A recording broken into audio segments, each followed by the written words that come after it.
Bonjour. Aujourd'hui on va faire une salade de pâtes au poivron vert, aux oignons et aux échalotes. Alors vous faites cuire 333 grammes de pâtes, ici c'est des pennes, ou tortilles, torsades, ou encore celle en forme de coquille d'escargot. Pendant ce temps, on découpe des bandes de poivron vert, un peu moins que la taille des tranches de poitrine de porc à griller. Puis on les coupe les bandes grossièrement. Il en faut 480 grammes. Une fois les pâtes al dente, on les refroidit sous un jet d'eau froide. On laisse égoutter, puis dans un plat au frigo. Puis on lave le sautoir, on y met un peu de gras. On va y griller les poivrons verts. Pendant ce temps, on épluche, on lave, on émince des oignons. Il vous en faut 370 grammes. Là, j'ai fait au robot l'éminceur le plus fin. Voilà, les poivrons sont assez grillés.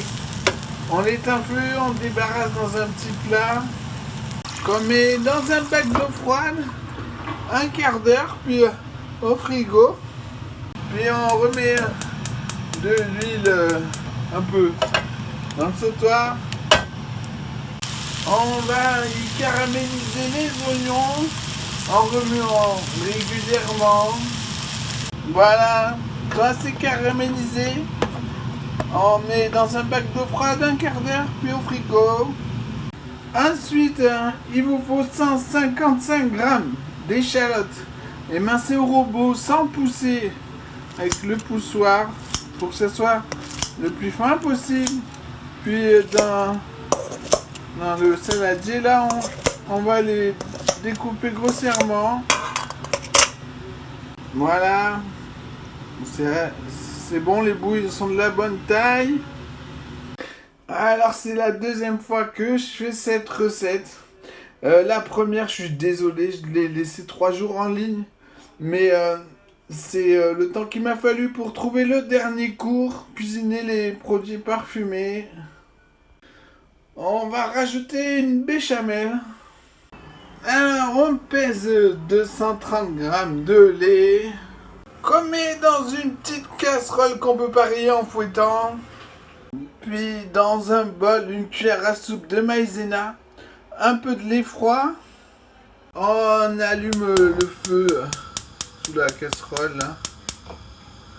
Et on fouette ça jusqu'à ce qu'il n'y ait plus rien qui accroche.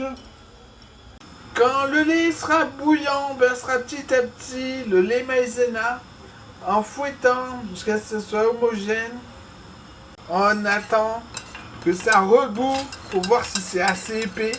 Si ça ne l'est pas, on en rajoute. Puis quand c'est assez épais, on laisse bien bouillir. Puis on éteint le feu. Voilà, l'épaisseur d'une danette à peu près, c'est parfait. Ensuite, dans un grand saladier, un baquet qu'on met dans un bac d'eau froide. On met la béchamel à refroidir. Une fois tiède, on y met tous les ingrédients. On sale, on poivre, on mélange en goûteur commun si nécessaire. Alors ça se mange froid avec de la charcuterie. Et voilà, bon appétit!